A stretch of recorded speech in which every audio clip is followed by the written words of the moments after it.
Good by India. बहुत जल्द आप सब लोग मुझे चाइना में दिखेगा। सिर्फ मुझे ही नहीं, पूरा अरुणाचल को चाइना में दिखेगा, क्योंकि चाइना यहाँ अरुणाचल में धीरे धीरे करके घुस रहा है। यहाँ के ज़मीन कब्जा कर रहा है। यहाँ के लोग, पब्लिक, जनता चिल्ला चिल्ला के सरकार को बोल रहा है कि एक्शन लो, बट सरकार का तरफ से कुछ भी एक्शन नहीं ले रहा है, बस झूठ मूठ का बातें। अगर ऐसा ही चलता रहा तो बहुत समय नहीं लगेगा, बहुत साल के बाद चाइना अरुणाचल को पूरा कैप्चर कर लेगा और आप सब, हम अरुणाचल वासियों को चाइना में दिखेगा। इसीलिए मैंने बोला एडवांस गुड बाय। अब सरकार कुछ एक्शन नहीं ले रहा है और हम भी कुछ नहीं कर सकता है, तो अब चाइना का साथ ही जाना पड़ेगा। तो मिलते हैं चाइना में in future. Good by India. बहुत जल्द आप लोग मुझे चीन में देखेंगे। अरुणाचल प्रदेश के एक युवक का ये बयान सोशल मीडिया पर तेजी से वायरल हो रहा है। लेकिन रुकिए, क्या वाकई अरुणाचल प्रदेश का एक युवक भारत छोड़कर चीन जाने की बात कर रहा है, या फिर इस वायरल वीडियो के पीछे कोई ऐसी कहानी है जिसे सिर्फ कुछ सेकंड की क्लिप देखकर समझना मुश्किल है? आज इस पूरे मामले को समझते हैं। नमस्कार दोस्तों, मैं हूं कन्हैया त्रिपाठी और स्वागत है आपका हमारे चैनल जनजी की बात पर। वायरल वीडियो में अरुणाचल प्रदेश के युवक ताबा नागू को भारत और चीन से जुड़े मुद्दे पर बात करते हुए देखा जा रहा है। वीडियो में उनका कहना है, गुड बाय इंडिया, बहुत जल्द आप लोग मुझे चीन में देखेंगे।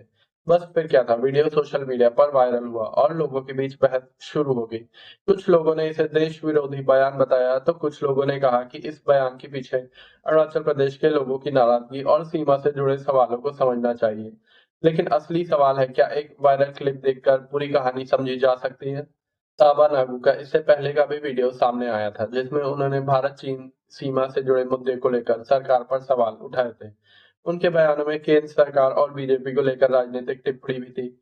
यानी मामला सिर्फ एक लाइन का नहीं, इसके पीछे एक राजनीतिक और सीमा से जुड़े संदर्भ भी मौजूद है। और इसीलिए इस वीडियो को समझने के लिए पूरी बात जानना जरूरी है। अरुणाचल प्रदेश भारत का अभिन्न हिस्सा है। भारत और चीन के बीच सीमा को लेकर लंबे समय से विवाद है और लाइन ऑफ एक्चुअल कंट्रोल यानी LAC पर दोनों देशों के बीच अलग अलग इलाकों को लेकर मतभेद चल रहे हैं।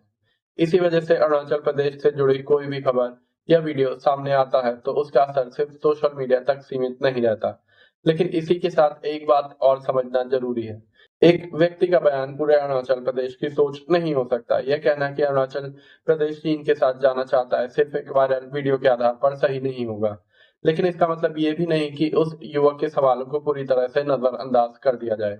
अगर देश के सीमावर्ती इलाकों में रहने वाले कोई युवा नाराज है, अगर उसे लगता है कि उस इलाके में समस्याओं को पर्याप्त महत्व नहीं मिल रहा है, तो सवाल ये भी होना चाहिए कि आखिर वो नाराज क्यों है। क्योंकि किसी नागरिक के सवाल को सुन लेना उसकी हर बात से सहमत होना नहीं होता है, लेकिन उसकी बात सुनना लोकतंत्र की सबसे जरूरी चीजों में से एक है।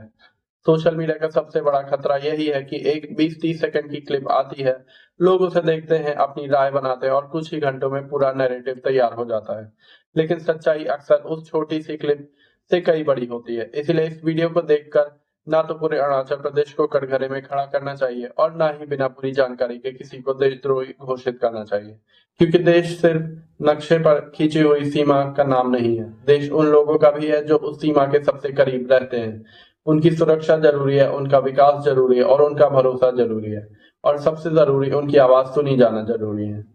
तो ताबा नागू के इस वायरल बयान पर आपकी राय क्या है? क्या ये सिर्फ एक राजनीतिक बयान है, या इसके पीछे कोई बड़ी नाराजगी, या फिर सोशल मीडिया पर एक छोटी सी क्लिप को बहुत बड़ा बना दिया गया है? फैसला आप कीजिए, लेकिन पूरी कहानी जानने के बाद। और आखिर में बस एक बात, देश से सवाल करना गुनाह नहीं है, लेकिन अपने ही लोग की आवाज को अनसुना करना देश को कमजोर जरूर करता है। मैं हूं कन्हैया, आप देख रहे थे जनता की बात। धन्यवाद दोस्तों, जय हिंद।